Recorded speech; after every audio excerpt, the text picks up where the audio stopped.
Sebelum kita membahas tentang ejaan yang disempurnakan, kita harus tahu apa itu ejaan. Jadi ejaan adalah peraturan penulisan huruf, penulisan kata, penulisan serapan, dan penulisan tanda baca.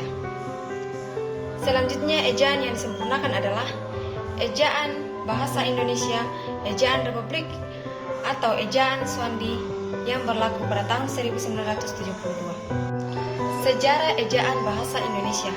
Bahasa Indonesia sebagai bahasa nasional yang lahir pada tahun 20-an, berdasarkan sejarah, ejaan sudah mengalami beberapa perubahan.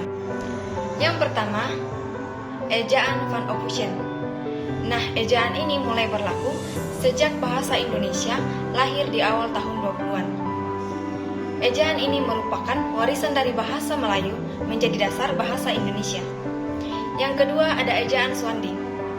Ejaan ini mulai tahun 1947 sampai dengan 1972.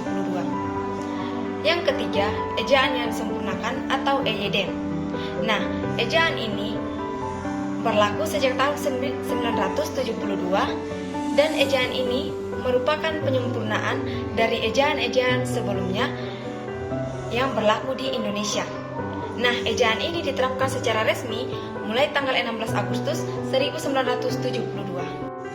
Nah, kita dapat melihat di slide berikut perubahan huruf dalam 3 ejaan, mulai dari ejaan Van Ophusen sampai dengan ejaan yang disempurnakan. Nah, selanjutnya penggunaan huruf kapital. Nah, dapat kita baca kapan kita menggunakan huruf kapital dan kapan tidak. Nah, di slide berikutnya ada juga penggunaan tanda baca.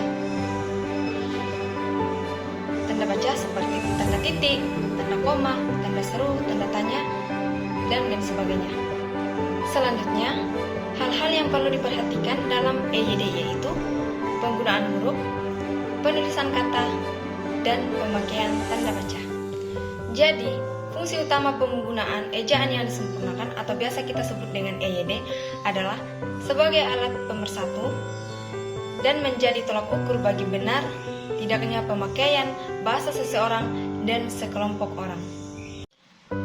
Jadi, simpulan ejaan yang disempurnakan atau EYD adalah tata bahasa Indonesia yang mengatur penggunaan bahasa Indonesia dalam tulisan, mulai dari pemakaian dan penulisan huruf kapital dan huruf miring, serta penulisan unsur serapan.